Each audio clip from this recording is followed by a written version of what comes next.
రేపు నారాయణపేట జిల్లాలో పర్యటించనున్నారు సీఎం రేవంత్ రెడ్డి. మక్తల్ నారాయణపేట కొడంగల్ ఎత్తిపోతల పథకానికి శంకుస్థాపన చేయనున్నారు. మక్తల్ నియోజకవర్గంలో అభివృద్ధి పనులకు శంకుస్థాపనలు చేస్తారు. ఆ తర్వాత మక్తల్లో నిర్వహించే బహిరంగ సభలో పాల్గొంటారు సీఎం రేవంత్ రెడ్డి.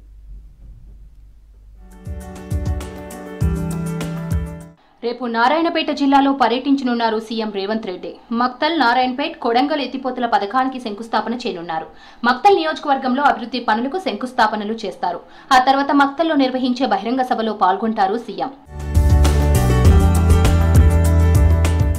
నారాయణపేట జిల్లా ప్రజల చిరకాల వాంఛ మక్తల్ నారాయణపేట కొడంగల్ ఎత్తిపోతల పథకం శంకుస్థాపనకు అంతా సిద్ధమైంది. రేపు ప్రాజెక్టు పనులకు శంకుస్థాపన చేయనున్నారు సీఎం రేవంత్ రెడ్డి. మక్తల్ పర్యటనలో భాగంగా రేపు మధ్యాహ్నం 1 గంటకు బేగంపేట నుంచి హెలికాప్టర్లో బయలుదేరతారు సీఎం. మక్తల్ నియోజకవర్గం ఆత్మకూరు మున్సిపల్ పరిధిలో పలు అభివృద్ధి కార్యక్రమాలకు శంకుస్థాపనలు చేస్తారు. ఆత్మకూరు పట్టణంలో 50 పడకల ఆసుపత్రిని ప్రారంభిస్తారు రేవంత్. జూరాల దగ్గర ఆత్మకూరు గద్వాల పట్టణాలను కలిపే బ్రిడ్జికి శంకుస్థాపన చేయనున్నారు. అనంతరం మక్తల్ చేరుకొని మక్తల్ పడమటి ఆంజనేయ స్వామిని దర్శించుకుంటారు సీఎం.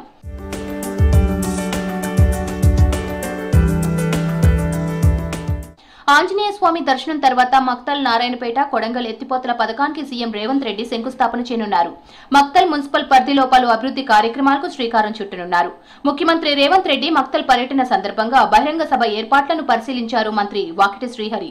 మక్తల్ నియోజకవర్గంలో గతంలో ఎన్నడూ లేని విధంగా అభివృద్ధి పనులు చేపట్టబోతున్నట్లు తెలిపారు. ఎన్నికల్లో ఇచ్చిన మాట ప్రకారం 1000 కోట్ల రూపాయలతో ముఖ్యమంత్రి రేవంత్ రెడ్డి పలు అభివృద్ధి పనులకు శంకుస్థాపన చేయనున్నారని తెలిపారు మంత్రి.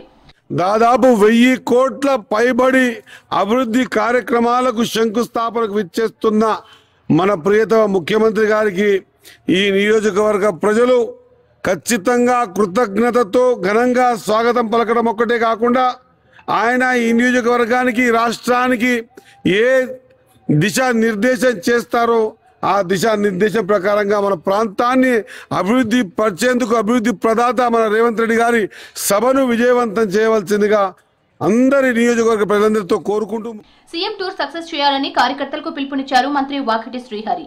శంకుస్థాపనలు, ప్రారంభోత్సవాలు, బహిరంగ సభ ఏర్పాట్లలో బిజీగా ఉన్నారు జిల్లా అధికారులు.